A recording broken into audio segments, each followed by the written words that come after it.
Good evening, friends. Welcome. Very happy to connect with you all after a long time.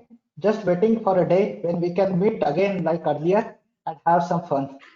I hope you and your loved one are safe. We have come up with this first exclusive webinar for Pune chapter in partnership with Secular. Without any doubt, these are exceptional times and we all are getting tested through it. We need to appreciate ourselves. We have done fantastic job to support our organization to keep business running. I know we have seen tremendous mindset change in our own enterprises, and everyone started accepting that digital is the main contributor to take organization to next level. We also realize that boundaries within the organizations are getting disrupted. Suddenly, the long-term partners are not able to support you with physical presence. Never before we felt such a need of collaboration with employees, with partners, with customers. While we are keeping our boundaries safe, we need to share lots of information to ecosystems. Within organization, we have all kind of security to protect data since it is our own boundary. What happens when you share the data with partners? Do you worry about the misuse of the information? What happens when relationship with partners get sour? Do you get weird requirement from leadership team? Hey, just check if our documents are not shared with competitors. Today's session is all about this and more. We at Bharat Forge are using Secular for more than 4 years now. And I'm sure that some of these problems Secular has the capability to help us. So friends, with a hope to meet you all in near future, I invite Prasad to coordinate this session further. Thank you. Yeah, thank you, Yogesh. Welcome, friends. Good evening once again. And it's been a while that we all have met, and we have some interesting sessions on the agenda today. So as just now Yogesh has welcomed all, then we'll be having a quick run through agenda I'm just giving you. We are having a discussion on protecting the intellectual property and adopting cloud, how to do both. And then we'll be having a demo session from Secular side, some question and answers. So there is some prizes also, so please pay good attention to all the sessions. And there are some prizes lined up for you, and we'll be having a quiz and also a yoga session in the webinar what we'll be having today.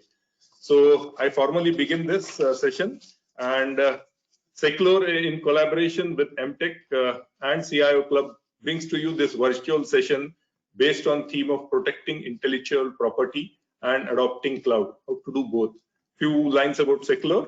Secular offers the market's first fully browser-based data-centric security platform, which gives organization the agility to utilize best-of-breed solutions to discover, classify, protect, and track the usage of data wherever it goes, both within and outside of the organization's boundaries.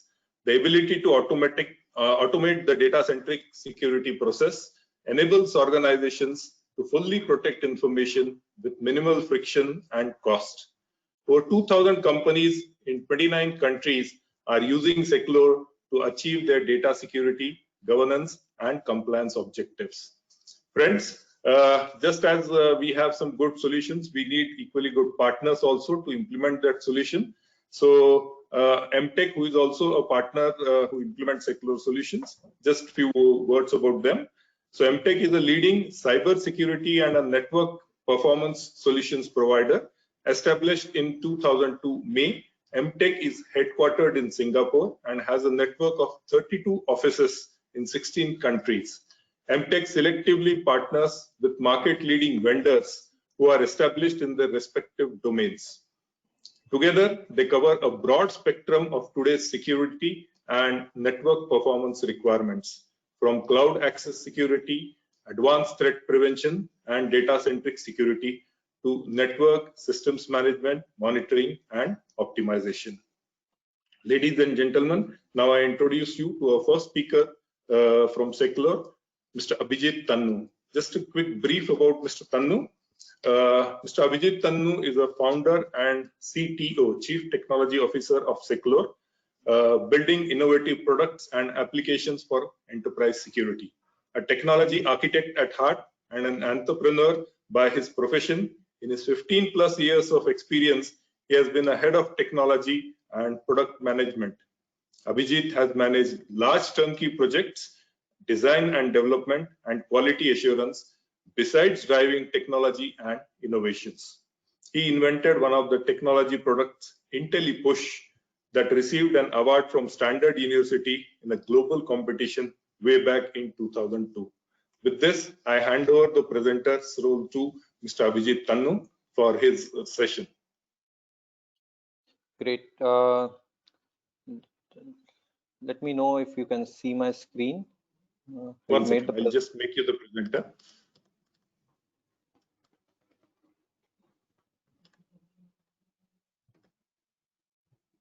Yes. Okay. Can you see my screen? Yes, we are able to see. It is visible. Okay, great. Okay, so thanks a lot. Thanks, Mr. Zope and Prasad. It's a great pleasure to be part of this session and present our solution and talk about some of the challenges that I'm sure all of you are grappling with in today's day and time. And one of the topics that we have chosen for today is how do you adopt cloud and while protecting your intellectual property or your crown jewels, right? How do you achieve both? Now, organizations are adopting cloud, and as Zope sir said in the introduction, that in the today's scenario, this is getting accelerated because there is a need for people or employees to access their information from anywhere, right? To be able to work from anywhere. So just like DR or disaster recovery was considered as a necessity for business continuity, this is also becoming one of the important factors for business continuity, right? Cost, reduction in cost. So again, something which every organization is struggling with today, and adopting cloud can definitely help you reduce your cost and optimize on the capex. Collaboration is becoming the key. And like Zopesa said, I mean, there is an increased need to collaborate not only within your employees, but also to collaborate with external partners and vendors and make them part of your ecosystem or part of your extended network, right? And lastly, many CIOs are today wondering whether they should invest in building their entire infrastructure brick by brick, or they should leave it to the experts and just buy ready infrastructure off the shelf from some of the cloud service providers, right? Now, whichever path you take, or whatever may be the reason why the cloud adoption is getting accelerated in your organization, it comes with a set of challenges, right? And one of the biggest challenge is what happens to security of my crown jewels, right? You might be a manufacturing company who is, let's say, doing some defense contracting, or you would be very concerned about putting your data on the cloud, right? Or you could be a pharma company who would be very concerned in putting your R&D data on the cloud, right? So how do you secure your crown jewels? Because you are putting them in somebody else's custody now. Another big thing is work from home, which is becoming a norm increasingly, and it is here to stay, right? Now, when your employees are working from home, they are accessing enterprise information from their personal devices. Now, but that is only part of the problem. The bigger challenge, and recently there was a survey conducted by one of the leading credit card companies, and they realized that a lot of enterprise data is getting copied on the user's personal devices, and it is going to stay there long after the pandemic is over and people return to office, right?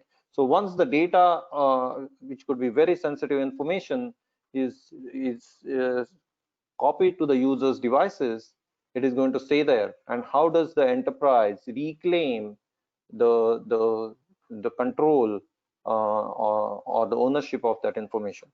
Right? Another challenge is a lot of you might have invested, I'm sure, in data security and network security controls, things like firewall or data loss prevention systems and so on. Now, many of these tools are not good enough when you are looking at cloud security, because your data is already out in the outside of your enterprise boundaries in the cloud, right? It could be in the cloud, or it could be on your employees' devices or external networks. So it is not within the confines of your perimeter, right? So all the traditional perimeter centric security tools just won't work, right? Another big concern that people have is what happens when my cloud provider itself gets hacked. And all the big cloud provider, including O365, we have heard the stories about they getting hacked. And how do you secure your data even if the cloud is kind of broken, right? Um, and last but not the least, regulatory compliance. Many of you are regulated by various regulatory bodies, and you have to make sure that while you are adopting cloud, you stay compliant to various regulations which govern your industry. Right? Now, all these different kind of challenges can be addressed through what we call as a data-centric security platform. So what is exactly the data-centric security platform, right? So data-centric security is about securing your data itself, which could be your document or email, right?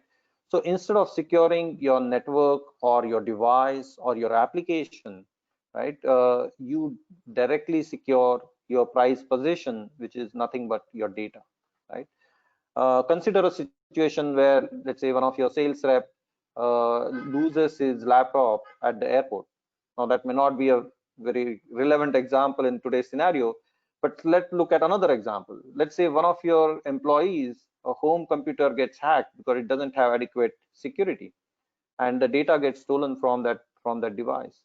Now, when these incidences happen, are you really worried about the device or the laptop? What all you care about is your data, right?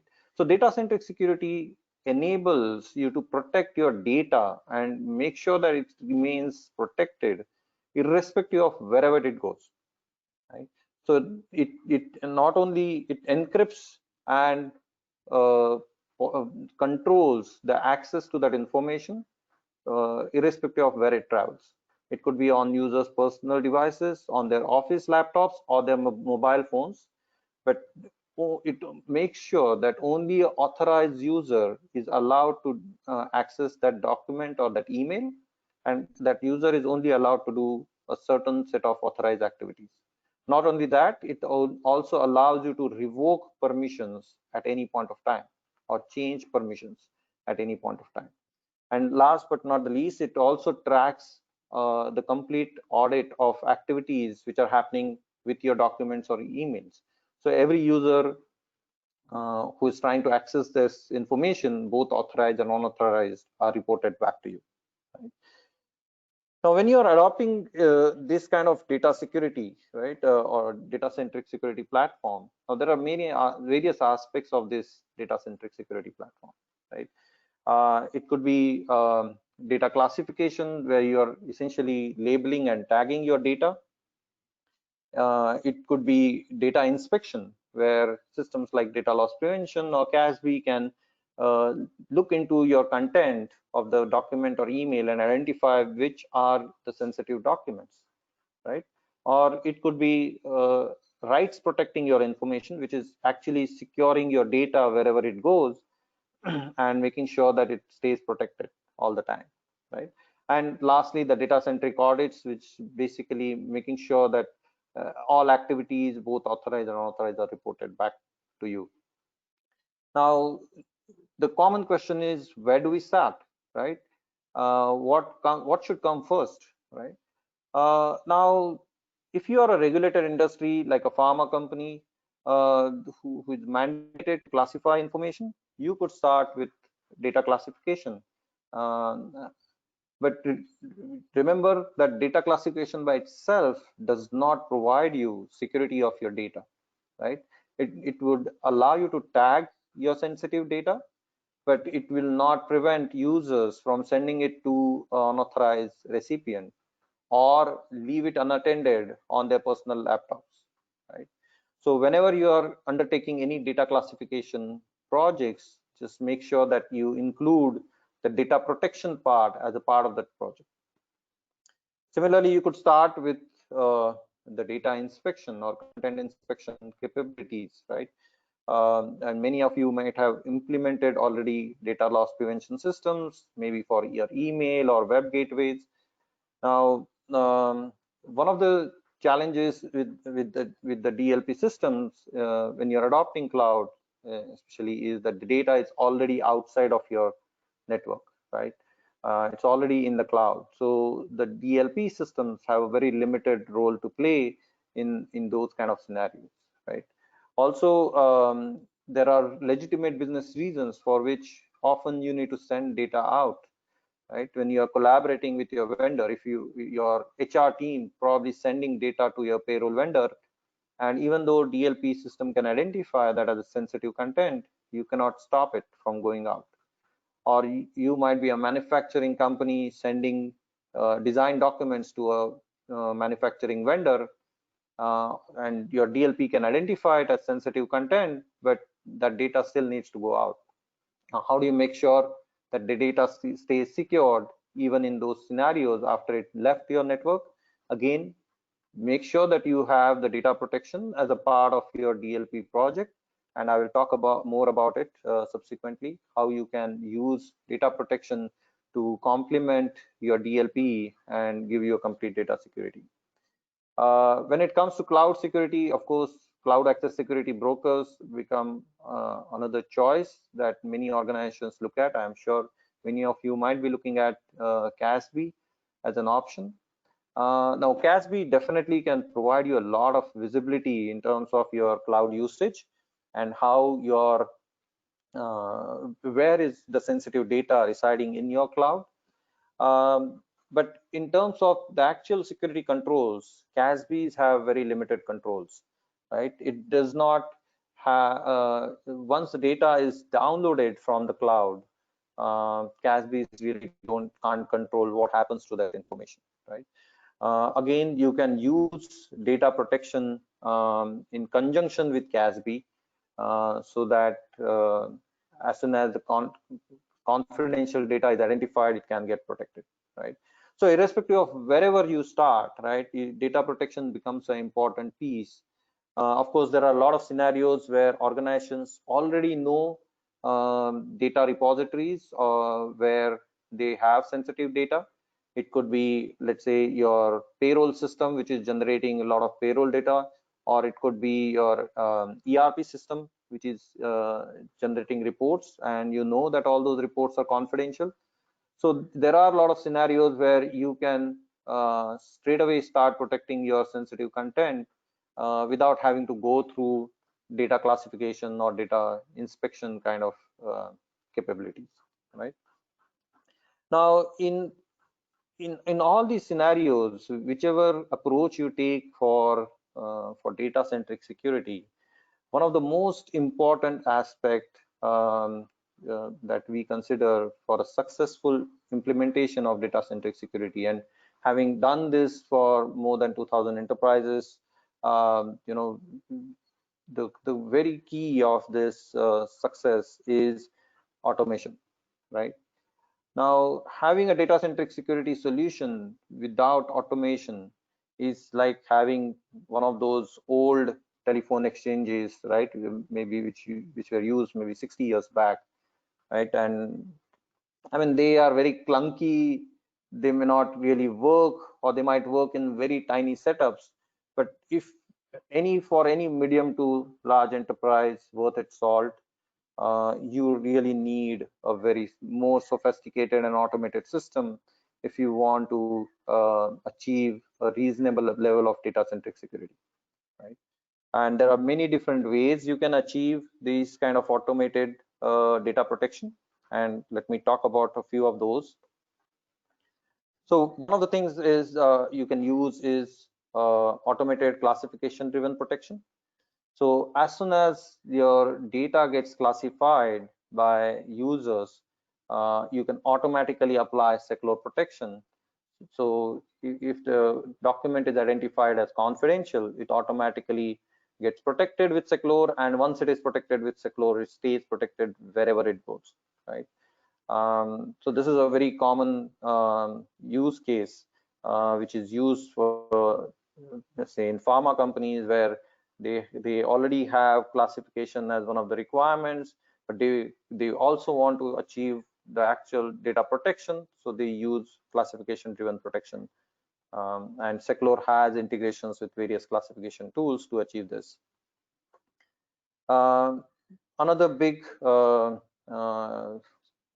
possibility is the secure email auto protection.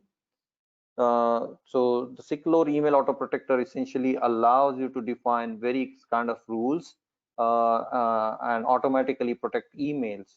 For example, you could define a simple rule that any mail going to my payroll vendor, blah blah blah at the rate, let's say payrollvendor.com, should automatically get protected, right? Or any email which is generated by my MIS application should automatically get protected, right? So depending on the from address, uh, recipient address, subject line, X headers, you can write rules in the secure system to automatically start protecting emails as they flow through your infrastructure. The other big factor is where you can actually use the secure automated email protector along with your data loss prevention system. So your DLP email gateway, in a lot of scenarios, it generates a ton of alerts, right? And organizations really struggle to deal with these alerts. They don't know how to manually inspect or react to these alerts. Now with the secure integration, you can automate this entire process, and you can, as the DLP system identifies sensitive email content, it can send it to secure to automatically protect those emails before they are sent out, right? So this essentially avoids any kind of user intervention or user action. So everything is happening in the background as the users continue to work the way they are today, right? The next possibility is the secure connector for Office 365. So we have very deep integration with O365, where any documents getting uploaded to a specific library or a folder can automatically be protected, and you can automatically apply the same permissions that are provided on the O365 even when the document leaves the O365 cloud, right? So even after, let's say, if I am a user and I download a document from O365, I will only be able to access it if I have permissions on the document inside the O365 cloud. So this is a very powerful mechanism to achieve immediate security of all your documents in O365 cloud. We also provide a very seamless user experience where users can directly open documents from O365 cloud in the secure online viewer and editor, and not only view the documents but edit them, and they get saved back in the O365 cloud, right? So we provide a very tight integration with O365. The last but not the least, we have connectors with data loss prevention and cache-based systems. So as your DLP systems identify any kind of sensitive content, maybe on the endpoint devices, or it could be on your network or your email, the sensitive content can immediately be protected with secure policies, right? And similarly, even with CASBs, we have integration where any sensitive content identified by CASB on your cloud can automatically be protected by secure.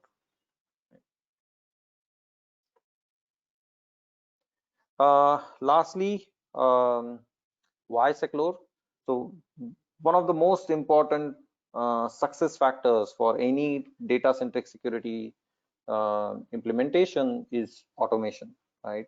And we have created various integrations which allow you to automate protection of your sensitive data without user involvement, right? And we believe that that is very, very key to any successful large-scale successful rollout of data-centric security. We have many ready-to-use connectors with various enterprise systems, including different cloud systems like O365, and which you can immediately leverage to automatically start protecting information.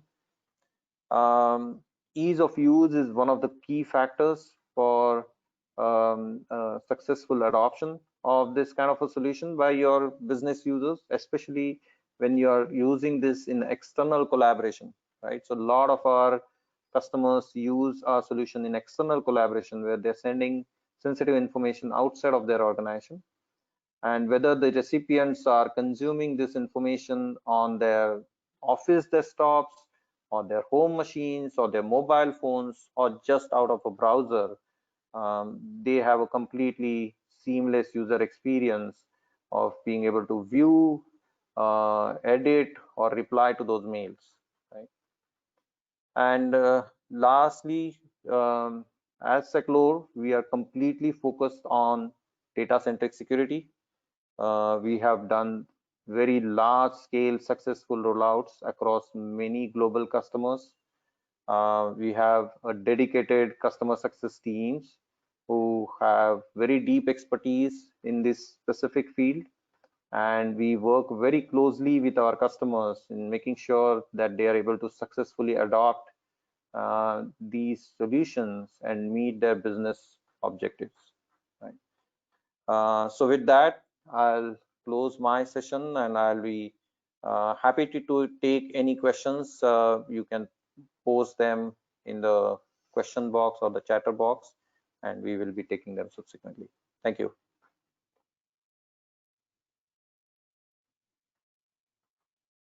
Yeah, thank you, Abhijit, for an insightful session on the complete suite of Seclore products and how it will protect our company's information and everything.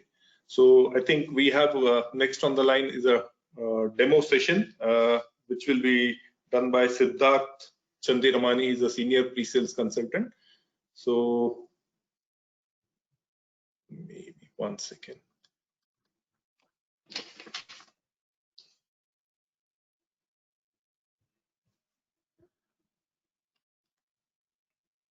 Abhijit, will you introduce him, or should I do the introduction for Siddharth?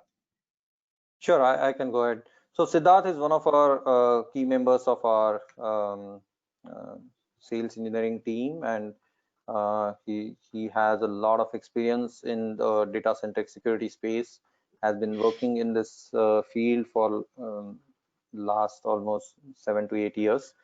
So he of course has very deep expertise on the Seclore platform itself.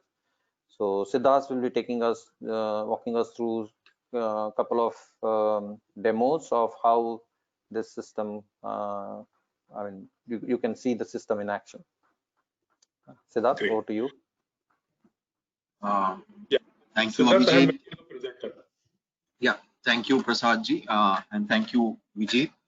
I'll just be sharing my screen with you all. Let me know if my screen is visible. Yeah, it is visible. Thank you, Abhijit, for that presentation. As what Abhijit had explained about various ways that we achieve protection in the organization using Seclor.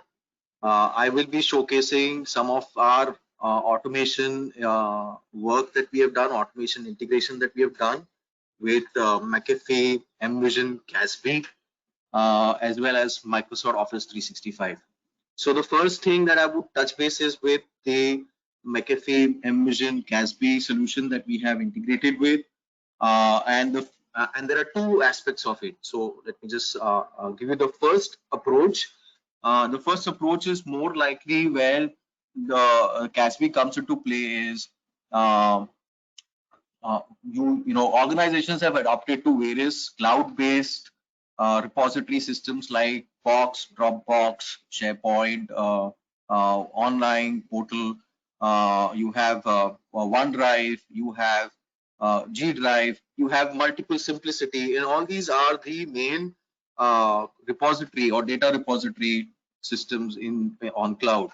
So organizations have adopted to it, and what we have is that if a user is uploading a document to such kind of a platform, then this is again downloaded, or McAfee downloads this document and checks for the policy violation. A policy violation is that it checks for any sensitive keyword or key phrase that is there within the document, and if it finds that, and then it actually fetches the keys and policies from Seclor policy server, and then once it does that, it will protect the file and then upload that file back again to this repository system. So this is the first case that we solve using the McAfee mVision Gatsby. Coming to the second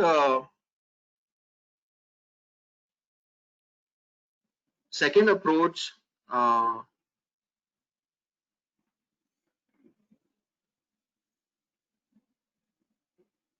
so coming to the second approach, we have the email Gatsby platform, and this is where it gets more interesting. As Abhijit also mentioned, that there is an automated way that we can ensure that the your emails and attachments can get protected when it's been sent outside the organization. So how it is done is that with Gatsby system is that if a user sends a document which is unprotected with a keyword confidential, the cloud service receives this email, right? And that is the McAfee mVision receives this email, and this McAfee mVision email prevent server will then add a sensitive, add an X header to this email and email attachment and email basically. So when it adds an X header, this X header is then adds an X header, and then it routes it to Seclor email auto protector engine, where it identifies this X header applied by McAfee Gatsby email prevent server, and it will then go ahead and protect the file, protect the email, and send it to the external or internal user. So very quickly, I will be showcasing to you how it is done, what is the background behind this, how it will work. So I'm just going to go and show you the McAfee mVision policies that is being created, and this policy is created to ensure that any mails coming from Microsoft Exchange. So this is the policy name, Seclor for email protection. So any mail that is being redirected by Microsoft Exchange Online, this Exchange Online, so and it will then go ahead and read through this email. It can actually scan the email subject, it can scan the body, it can scan the attachment, it can scan the file content, and you will see that basis this content scanning, it will then identify certain keywords which we have mentioned here as confidential, right? So anything that is being found within this email as confidential keyword, it will add an X header to this email that is X-secure and protect, right? So now once this is added, we have another rule setting to be organize or maintain in the secure email auto protect engine. So basis that we have written a rule that if McAfee, if we receive a email from McAfee CASB engine, which is again having an X header, that is X secure, X-secure protect, then protect the email and attachment and give the recipient entities read and edit permissions on the document, on the email and the attachment. So now you will see that it becomes very agnostic. The email platform that the user chooses to send an email is completely agnostic. So you can use, is my screen visible?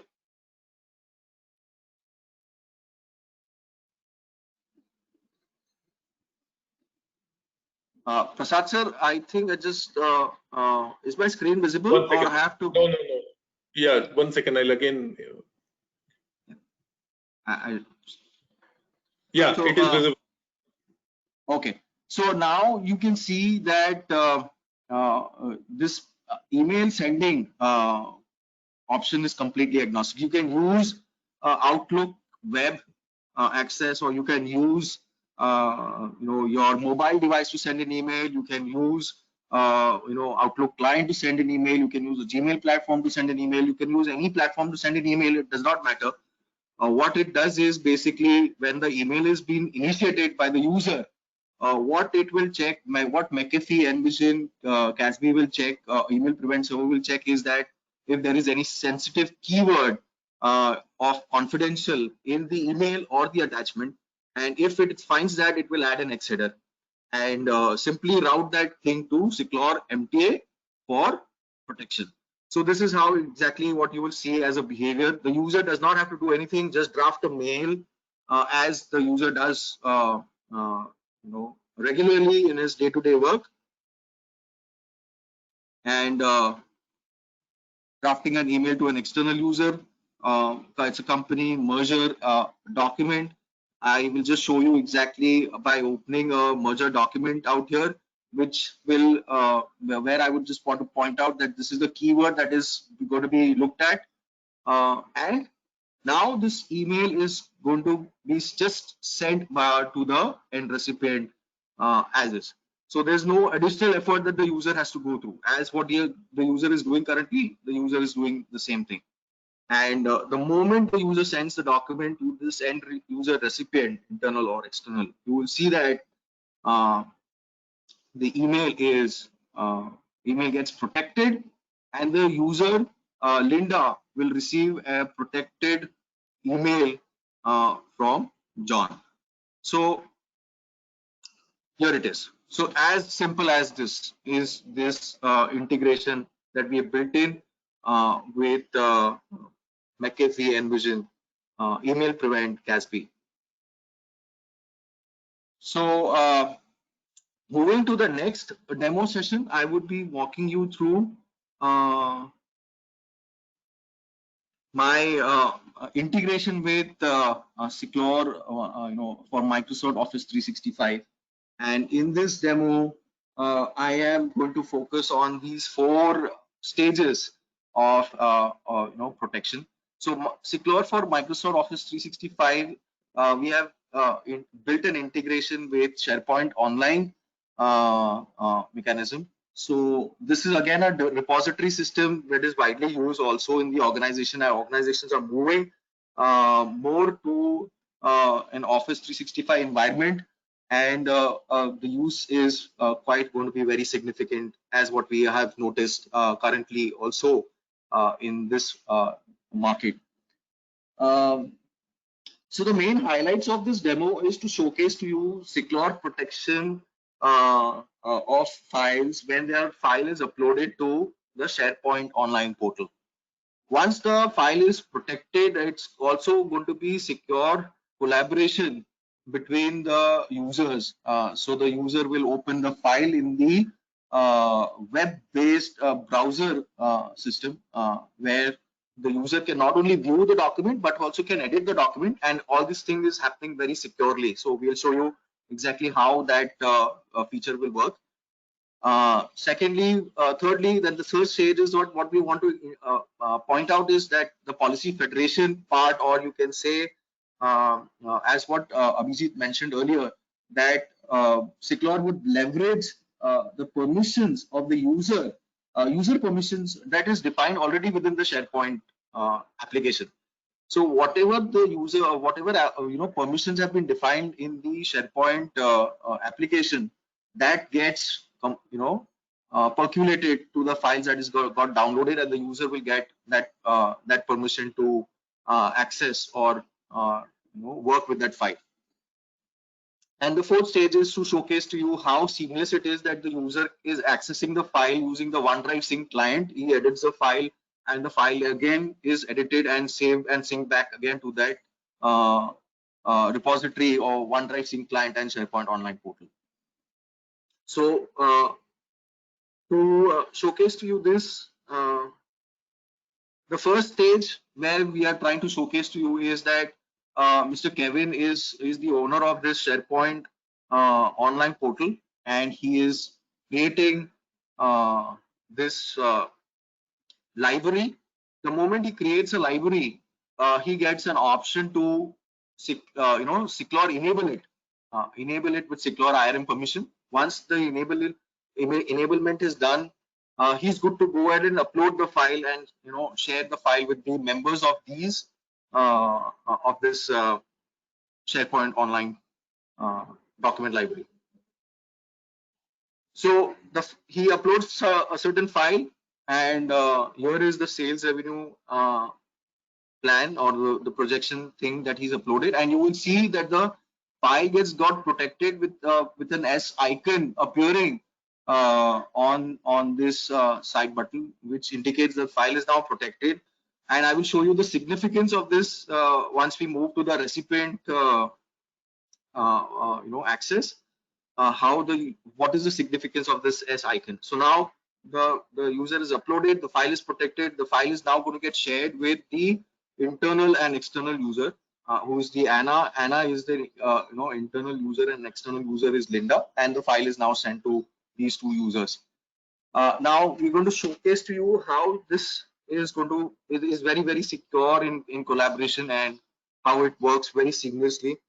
Just with a single click on the document itself, the file will open in a web-based browser view that is secure online. So now you can see that Anna has accessed this document, right? Anna has accessed this document library. Sorry. So Anna Anna is an internal user. She clicks on the file. She can click on the file name, or she can click out on the S icon to open this file in the web-based browser. So currently she chooses to just click on the file name, and the file will get processed to open in the web-based secure browser. Why we call it as secure browser is that, as you see, that the file is open in the browser, and it is completely watermarked across the page, across the document, which is the deterrent for that user to do any misuse or conduct any misactivities. Like it is just putting a timestamp, a real-time timestamp, where the Anna is opened. Anna would see the classification, Anna would see the date and time when the file is open and all, and that's across the thing. And now Anna chooses to go ahead and edit the file. Since she has edit permissions, so she will go ahead and edit the file. And here she is putting some kind of an editing work on the document, right? So you will see that Anna is just maneuvered over the file permission, got to know that she has edit permissions. She will edit the file, and once she edits the file, she can just go ahead and click on save and sync back. And now once she goes and saves the file, this file is synced back to the document library. So there's no additional effort. There's no copy that is getting saved to the document library. The same file gets it gets saved to the document library, and version is created out there. Now we are in the same aspect. I'm going to showcase to you how an external user is going to access the file, that is Linda, and how we are going to work with the stage 3 is that the policy federation works, where Secure federates SharePoint's permission even after when the file is downloaded. So whatever permissions or rules or the policies that you've already written in SharePoint for the user to get, say for example, you have identified the user should only get read or read and edit, that same permissions are going to get percolated to the file that is got downloaded. So you do not need to create any new policies or permissions within the Secure policy server or the Secure application.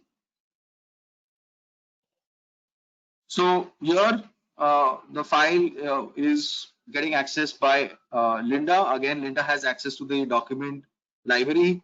Linda also chooses to go ahead and download this file onto her machine, and then tries to access the file.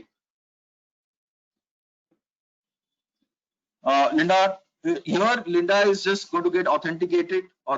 She's an external user, so she needs to authenticate out here. In the initial phase, you saw that there was no authentication because that was an internal user. Since this is an external user, she has to provide some identity that she's the right person. So she authenticates using the Microsoft Federation capability that we have, Identity Federation. And once she authenticates herself, the file opens for that user. The user understands that she can work with the file, she can edit the file and save the file and so on. Now, the way that it works, as I mentioned, that policy federation will work out here is very seamless.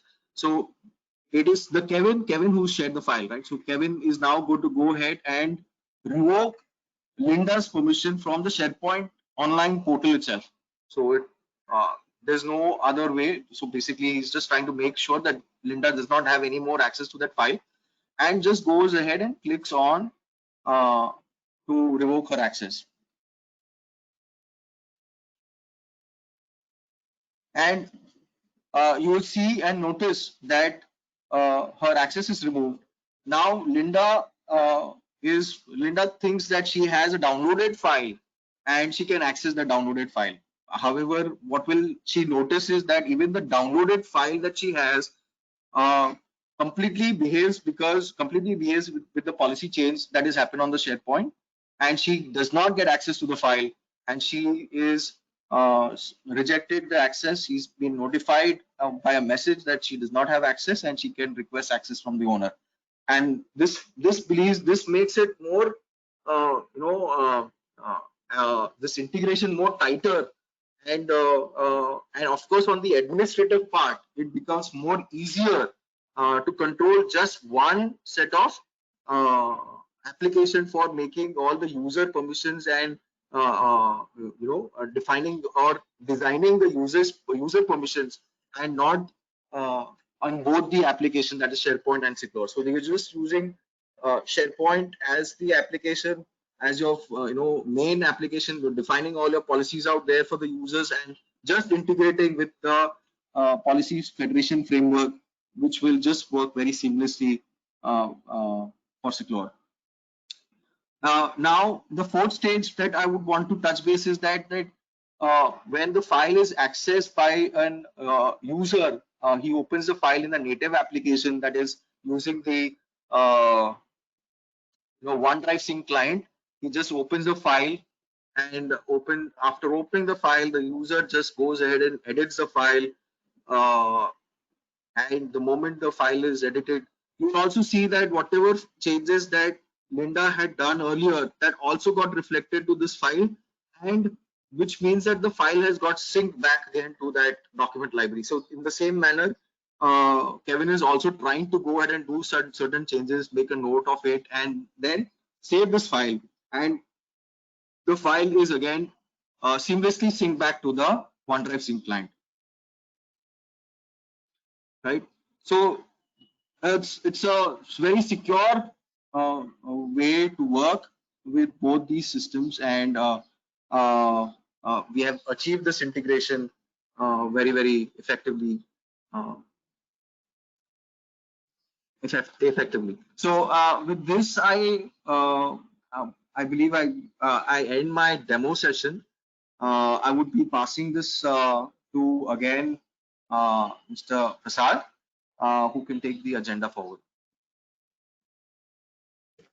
Thank you so much, Siddharth, for a very good demo on the email protection suite of Seclore and the integration capability of Seclore with Microsoft 365.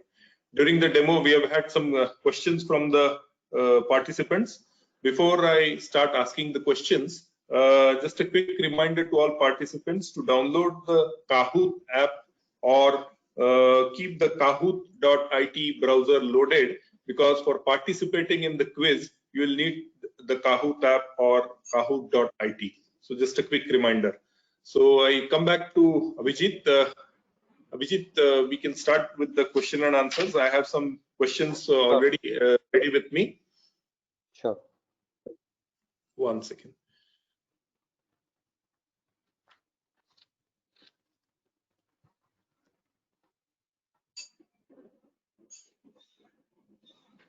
Yeah, so the first question is, how easily can we track the activities on our IP documents that are shared on the cloud? Right. Yeah, so one of the key advantages of using the Seclore security on your cloud documents is you can track any kind of activities that are happening on your document, right?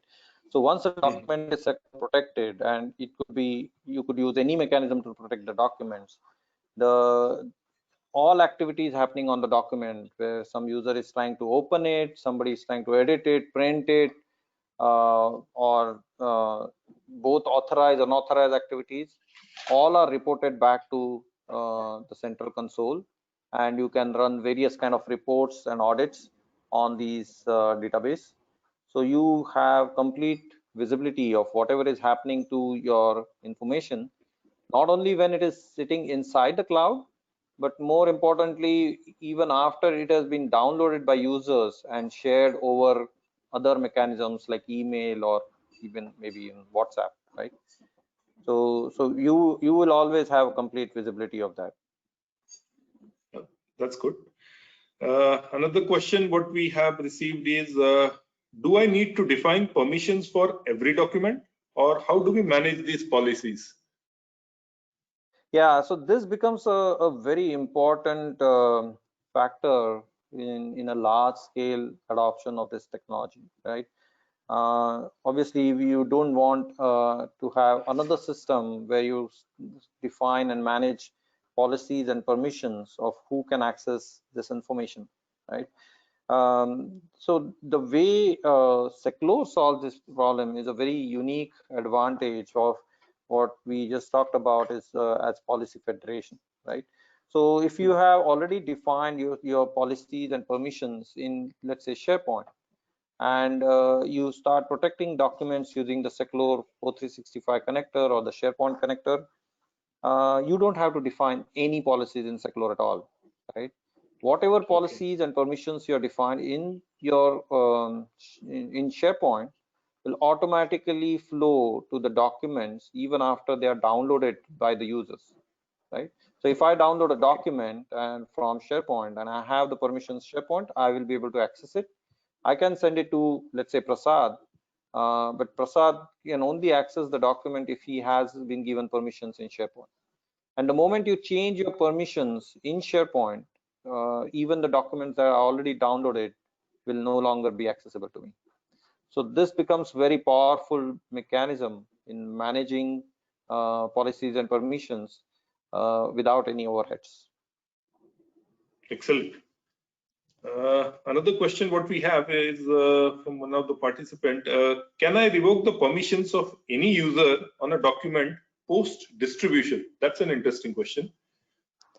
Yeah, so there are a lot of scenarios where you need to revoke permissions. Either a user has left the organization, or even more often, right?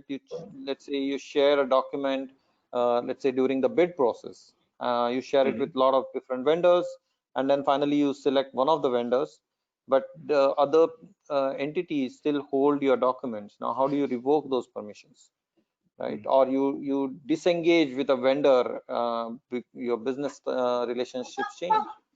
Now, Seclure allows you to change permissions on any document, even post distribution, right? At any point of time, for an individual or a group of users, you can change permissions, you can revoke permissions, and you can make sure that those documents are no longer accessible, even after the documents have been downloaded and several copies might be lying anywhere in the world. I think that's a very useful feature which can be used post distribution and in case of any terminations, what you just mentioned rightly. Another question we have is how can Seclure help in the current work from home situation? I think this is a very apt question in the new normal, as we say. Yeah, exactly. And I think we discussed a bit of it earlier. So see, a lot of organizations, when the whole pandemic strike, right? A lot of organizations opened their networks and exposed a lot of their data repositories to external world, so that their employees can access this information from their home. Now, as things are settling down, the organizations are realizing that this is the new normal, and how do they make sure that all this information or data repositories are not vulnerable for any kind of data leaks, or their data stays secured even after it leaves their enterprise boundaries.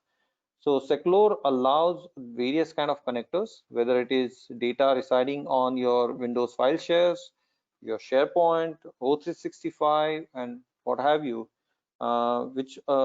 using which you can automatically protect this information and make sure that even after the information is left the organization boundaries, it stays protected all the time. And the example I gave, where users copying this information on their personal devices, and it is going to stay there forever, much after they return back to offices and regular work. Now, Seclure, if these documents are Seclure protected, you will have a mechanism to revoke and reclaim these documents wherever they may be lying.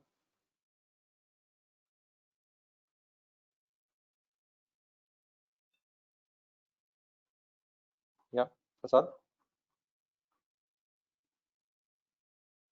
I'm sorry. Hello. Am I audible?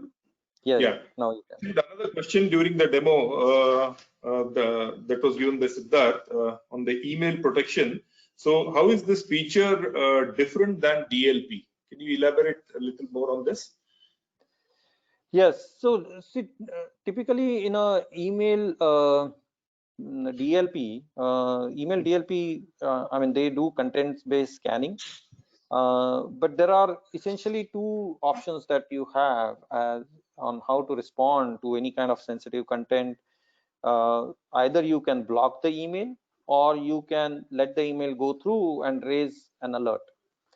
Now, in a lot of organizations that I have seen, the DLP policies are not matured enough to start blocking the content, or there might be legitimate business reasons why the content needs to go out, in which case there are a ton of alerts which are getting generated, right? In case of Seclure email protector, you can actually define rules which will protect that email and the attachments and let the email go out. So now you, without hampering or breaking any business workflow, you are still able to secure your sensitive data. And you always have an option of revoking that information at later point of time if you don't think that was the right information to go out. Okay. One last question what we have is what are the key differentiators of Seclure IRM from other IRM solutions, for example, Microsoft IRM? Yeah, so that's a very interesting question.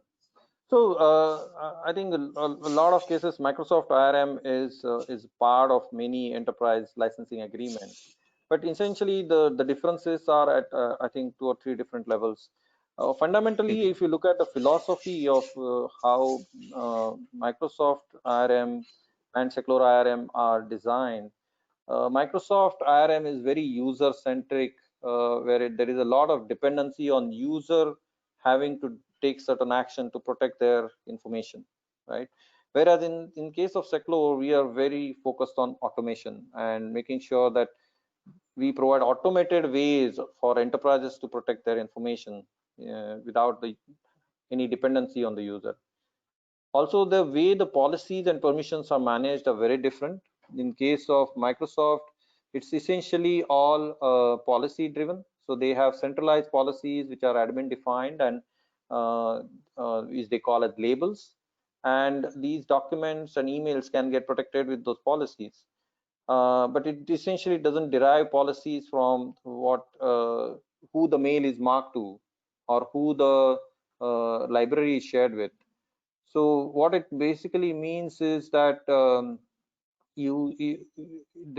are a lot of scenarios where the users may receive a document but may not have the required permissions, right? And it becomes a huge task, especially in any sizable deployment, to manage these policies and permissions, right? Also, there are cases where you have heterogeneous platforms. So especially in an external collaboration scenario where you're sending information out. Now the external vendor could be using a Windows or a Mac or a mobile device to access this information. And Seclor has basically made sure that we give a very consistent and user-friendly experience across all these platforms, right? Which becomes a challenge a lot of times, right? In other rights management systems.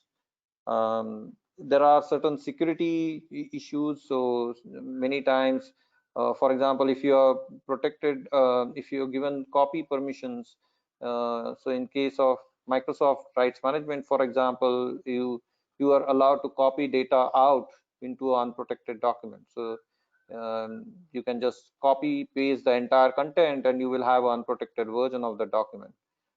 In Seclor, we have taken a lot of pain to make sure that we provide options like secured copy, which allows you to only copy data from one protected document to another protected document, so that you do not hamper the user workflow, but at the same time, it takes care of security of your sensitive data. I mean, there are just a few, and I'll be happy to maybe share more details if anyone is specifically interested in this. Sure. I think thank you so much. We've had some interesting sessions and demos, and you've been patient enough to answer all the questions of the So once again, I thank you so much. So friends, before we move on to the yoga session, we'll just have a quick view of our CIO Club video.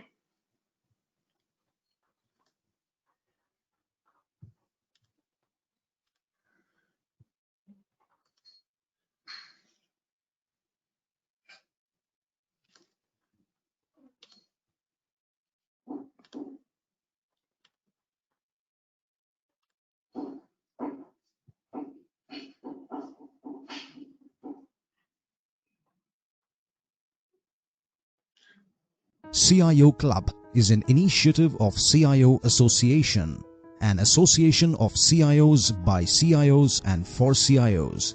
CIOs of Indian enterprises has formed the CIO Club, registered as the CIO Association.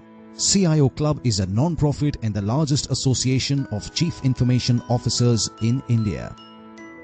It is registered under the Indian Societies Act. CIO Club was formed in 2008, and from one chapter in 2008, CIO Club has now grown to 8 chapters over the years. We now have chapters in Mumbai, Delhi, NCR, Chennai, Bangalore, Pune, Coimbatore, Hyderabad and Kolkata. From a humble beginning of 30 CIOs in Mumbai, it has now grown to more than 1400 members across the country. CIO Club is governed by a governing body and chapter managing committees which drive the CIO Club objectives nationally. Our technology partners leverage this strong platform to showcase their products and services to the CIOs.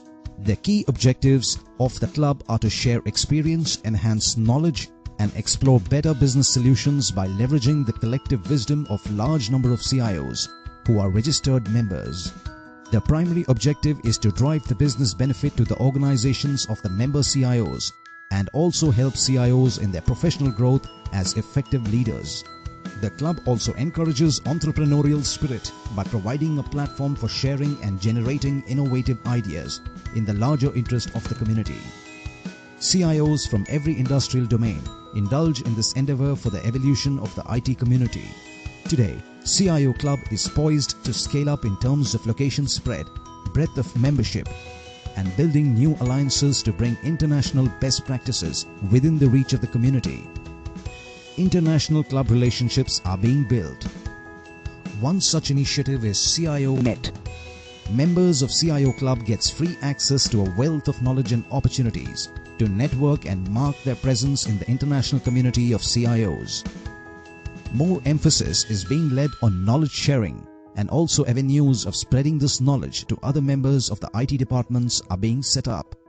CIO Club is actively working with industry bodies such as NASSCOM, CII, ASSOCHAM to ensure that the CIO community has a voice in such forums. We have also constituted special interest groups on IT security and digital transformation to strengthen knowledge and experience sharing in these two critical areas of information technology. We are working towards a welfare program, an executive education program for CIOs, and it will be launched shortly for all the members of the CIO Club. So, join the CIO Club and start learning, sharing and caring. For more details, visit us on www.cioclub.com. Follow us on LinkedIn, Twitter, Facebook, Instagram and YouTube.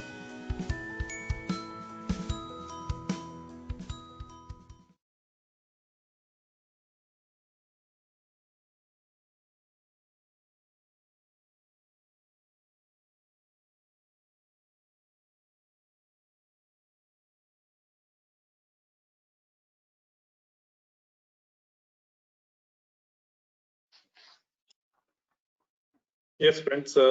Now we go into the yoga session. A brief introduction of today's for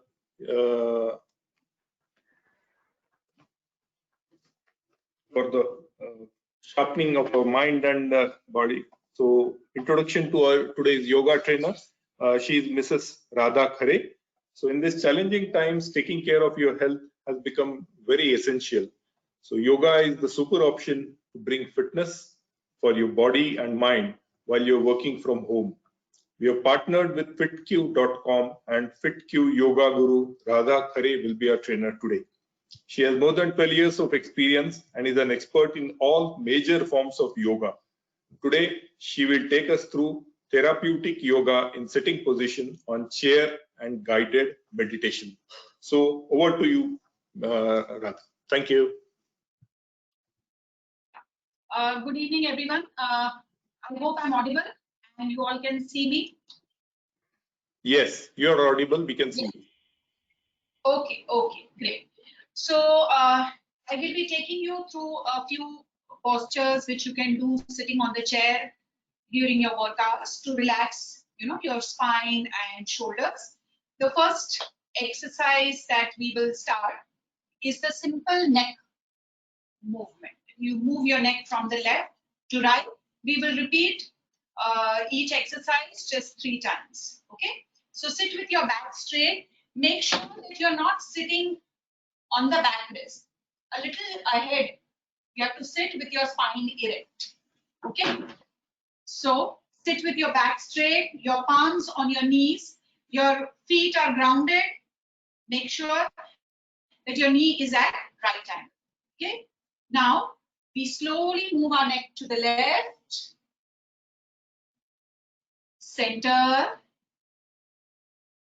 right, center,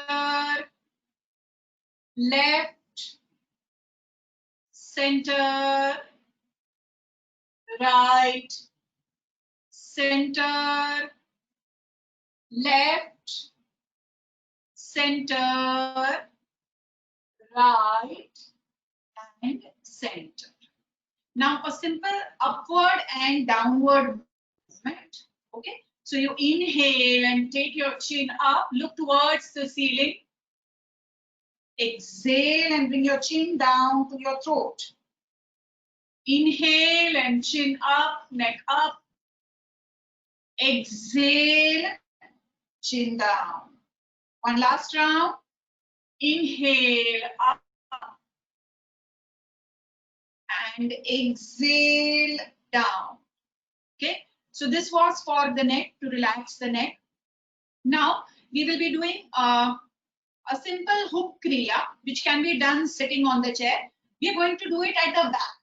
You have to make a hook like this at the back of your neck, okay, which will help you stretch the shoulders. So like this, you go 1 and 2. I will just turn on the side so you can see where exactly you have to do it. 1, 2, 1, 2, 1, 2, 1, 2, 1, 2, 1, and 2. Okay, relax. Now this should have relaxed your shoulders. Okay, we will now do simple shoulder rotations. Okay, again to relax. So we are going top down. So we will cover the full body. Clockwise movement, we'll do 5 clock, 5 anti-clock. 1, breathing is normal. 2, 3, 4, and 5. Anti-clock. 1, 2, 3, 4, and 5. And relax. Now we move towards the spine, the spinal cord. Okay. So how do you stretch and relax the spinal cord? We will be doing a backward and a forward bend sitting in the chair. Okay. So I'll again move sideways so you will be able to see the exact posture. My hands are in the front. Inhale and you go backward. You can use the back rest and take your upper body as much as you can.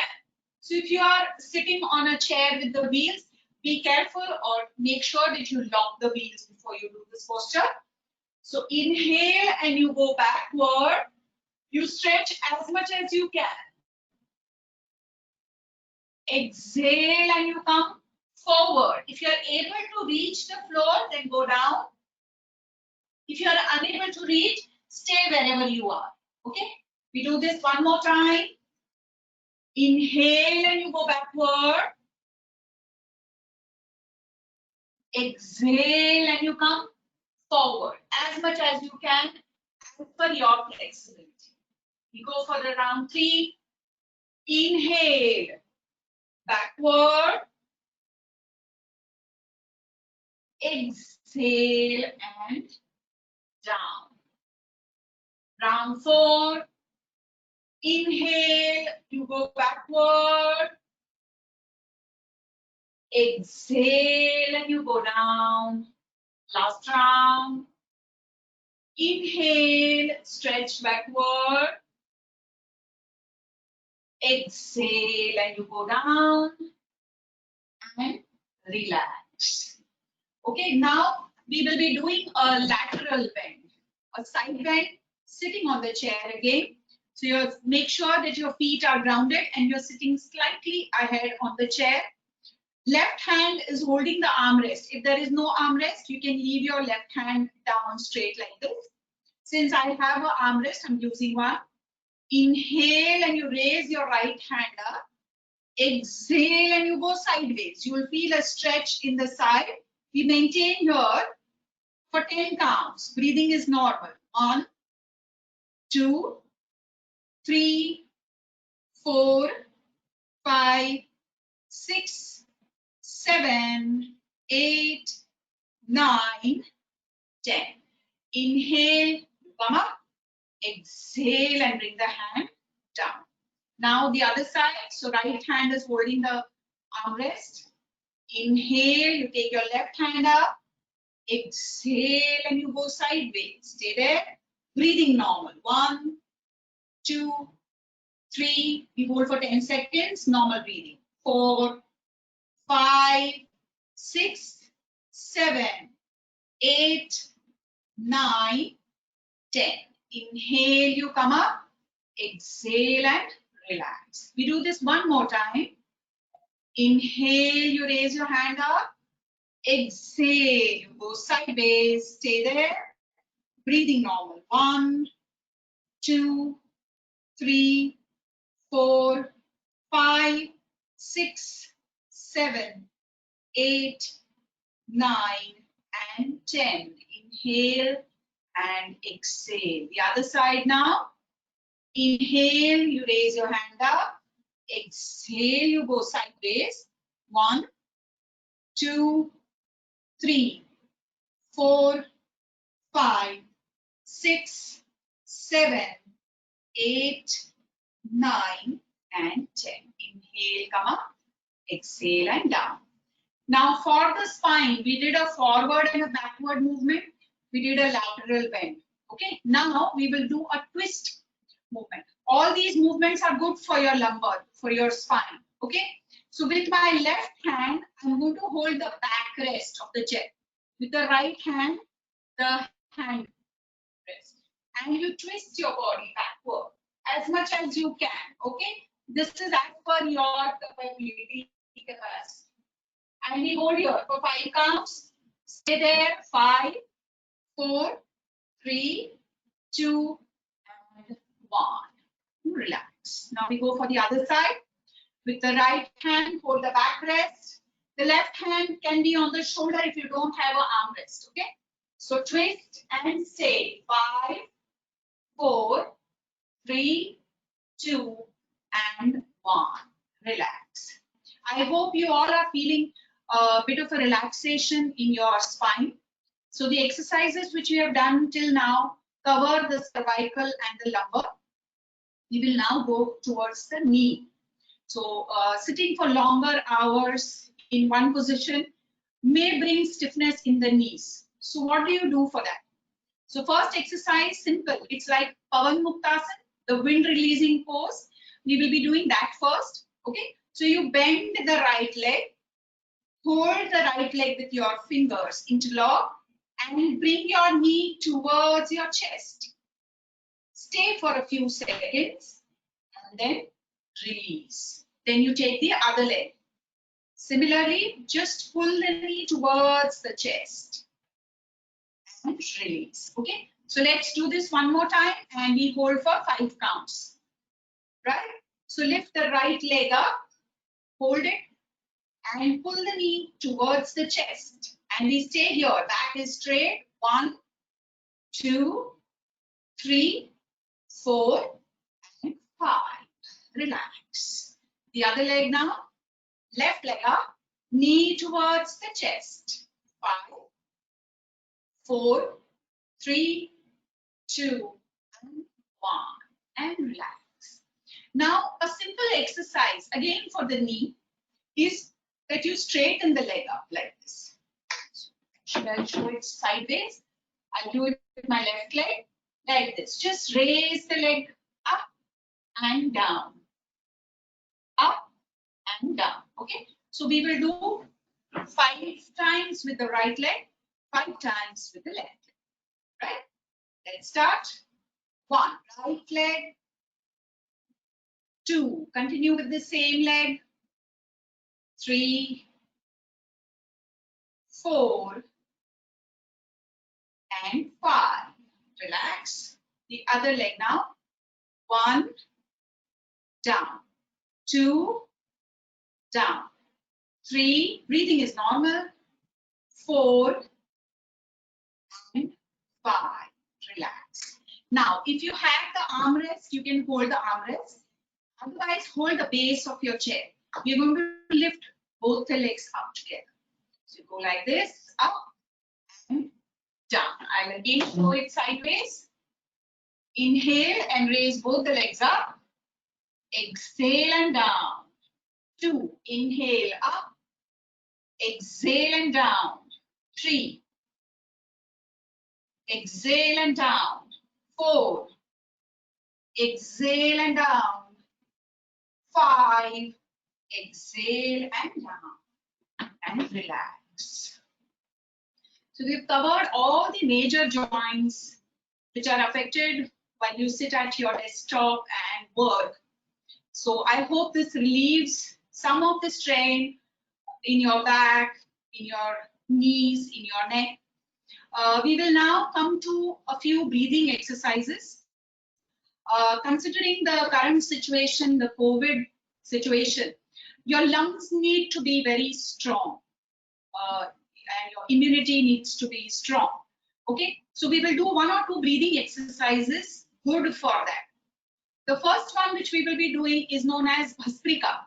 So Bhastrika pranayama is wherein you inhale as well as exhale forcefully, right? We are going to do this with a hand movement so that your lungs open up completely and maximum oxygen enters the lungs. Okay, so you keep your hands above your shoulders, palms facing upwards. Okay, so you inhale and you exhale. So I hope you are able to hear my breathing. The breathing has to be really strong. Okay, inhale.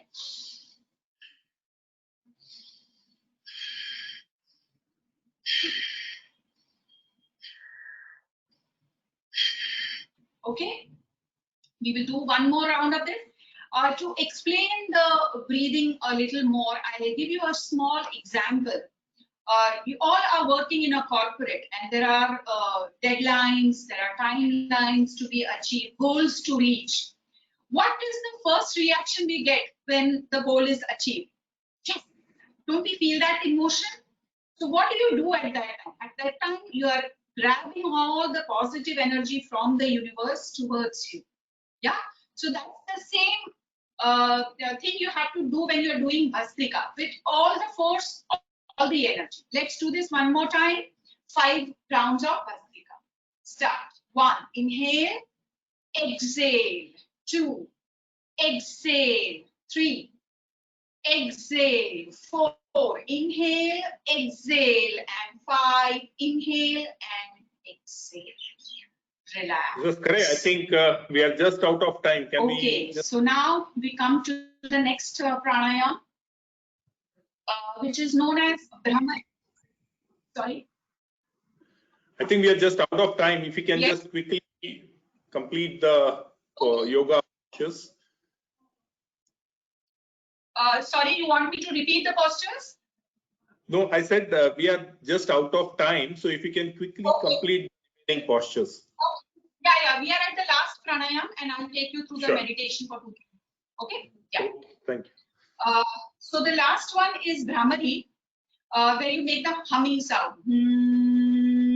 Okay? We will be doing it with closing your ears with the thumb and 4 fingers on your eyes. We will just do 3 rounds. Okay? So inhale and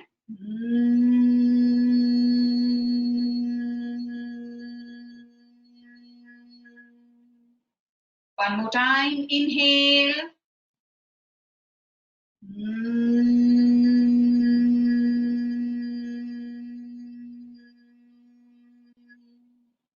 Last round. Inhale.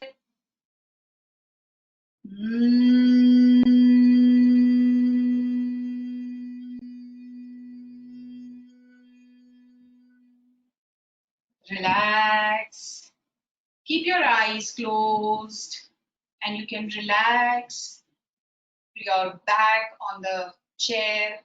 Relax and sit in a comfortable position. I will take you through a quick meditation, a relaxation technique. So 1 by 1, start to relax your body parts. We start with the feet. Relax your toes. Relax your feet. Relax your ankles. Relax your calf muscles. Relax your knees and thighs. Now slowly bring your attention to your abdomen. Relax your abdomen. Relax your back muscles, your spinal cord. Relax your shoulders. Relax your neck. Relax your facial muscles. A gentle smile on your face.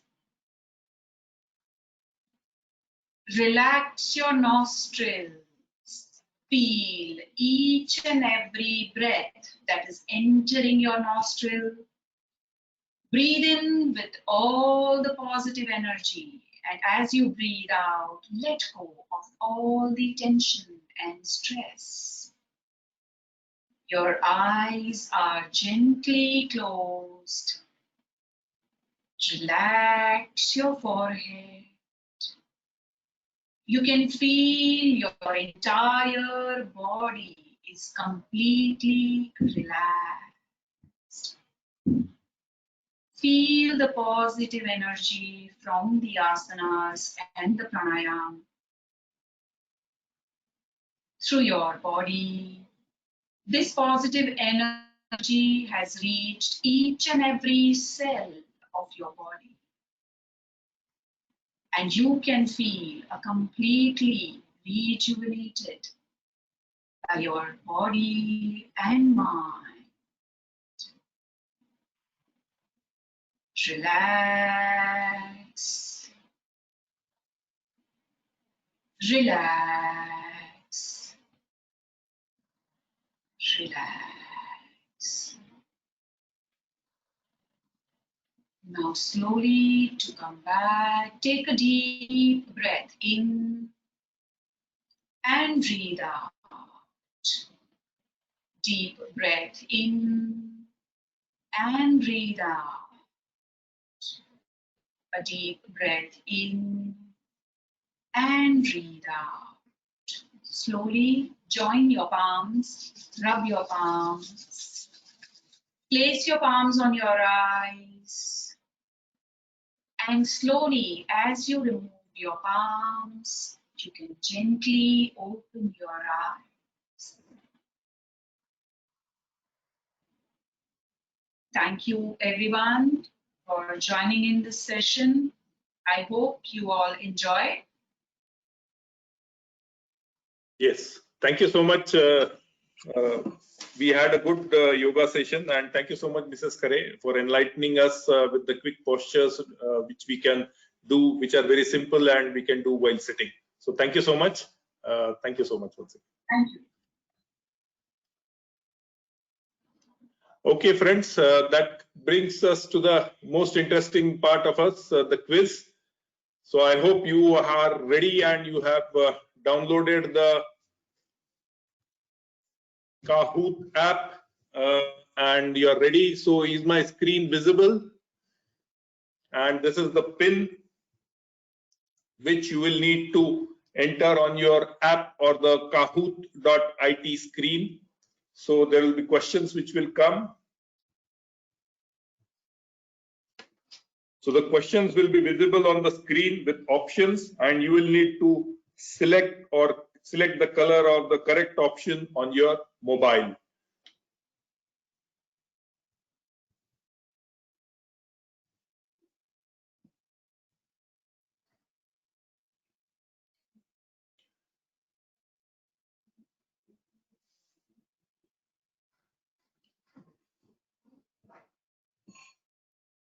So another 30 seconds before we start. So quickly join in. Friends, please join in with your mobile number. I think these details were already shared with the initials and your mobile number.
So here we start. Here's your first question.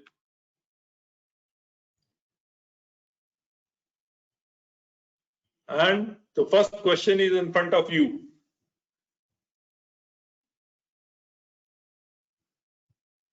And these are the options. So you have 30 seconds to answer each question.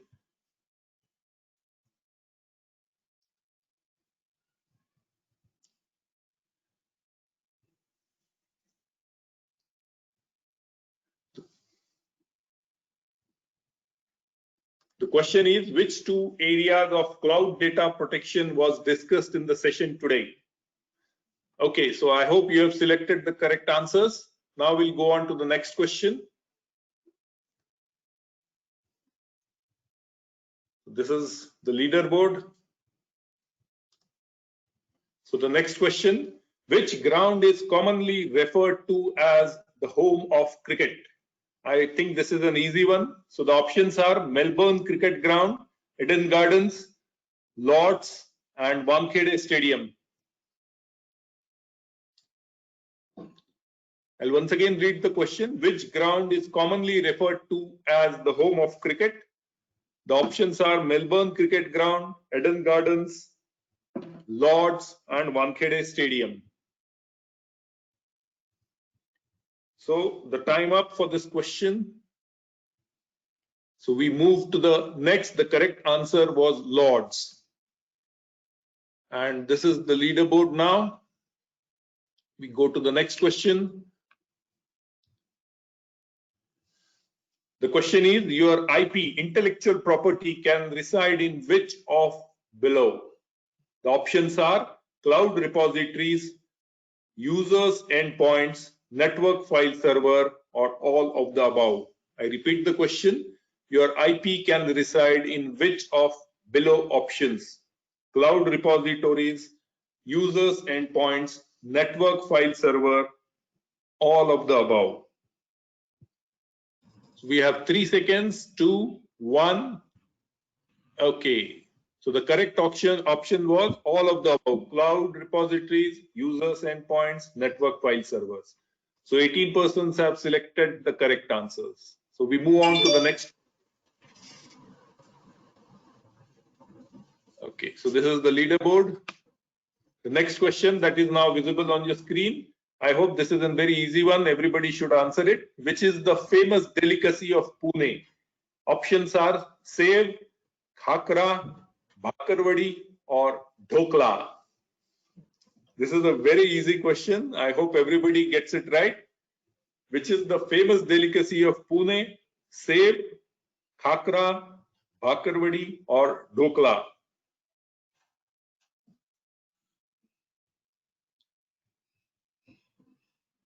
Okay, so time's up. I hope everybody has got this right, bang on target, so nobody has missed out. Excellent. So we move on to the next question. Okay, so there is some change in the leaderboard, and now we move on to the next question.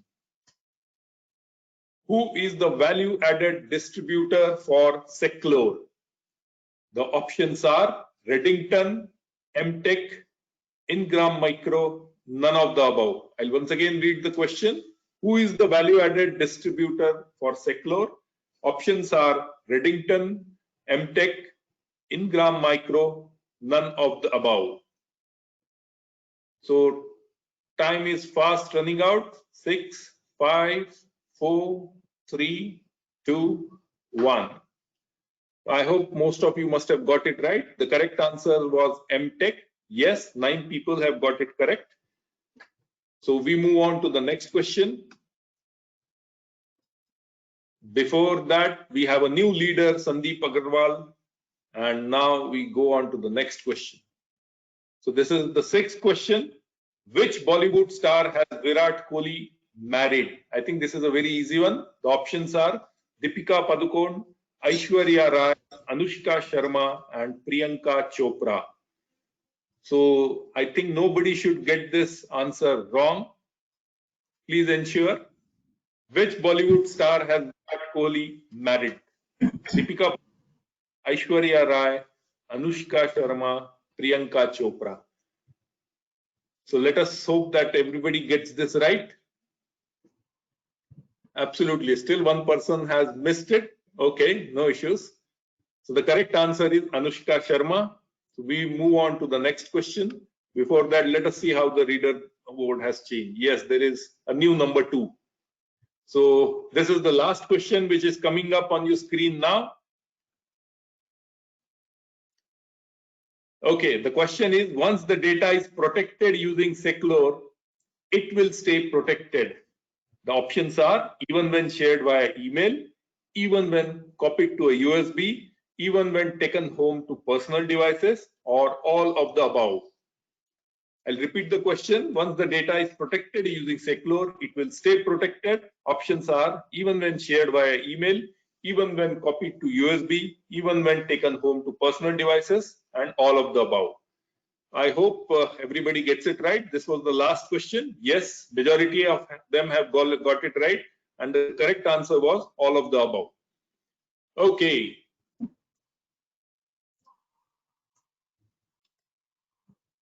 So just a moment before we announce the winner.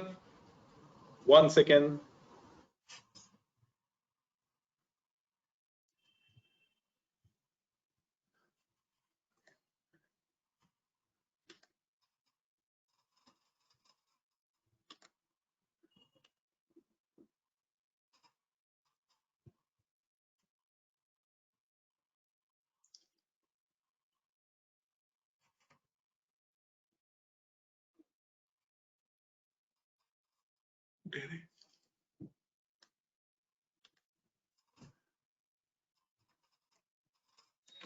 नहीं है 6 of 7 planning.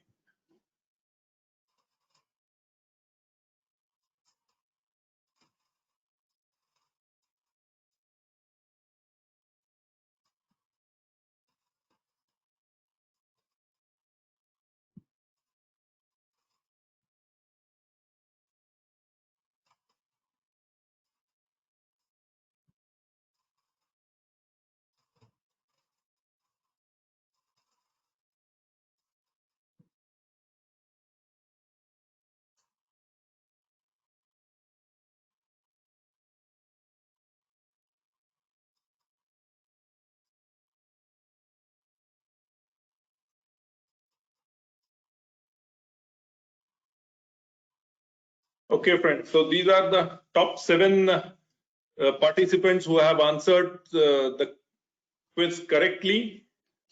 First rank is Sandeep Agarwal, second is Devesh, third is Anju, fourth is Prabhakar, fifth is An, sixth is Kiran, and seventh is Abhijit. So all these 7 winners will get an Amazon voucher, and it will be given to you early next week by backend office team.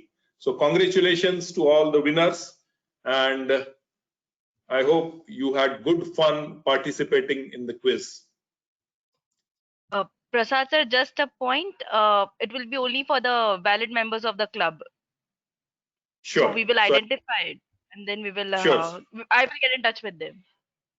Definitely. So as you have rightly clarified, so this will be done by the Vidisha, and she will inform you the winners next week. Each winner will get a 1,000 rupees gift voucher of Amazon from the backend team. Thank you. Okay, so with this, we come to the last session, the closing session. So I hand over with this to Mr. Mohammad Masood, Senior Director, CIO. Just a second.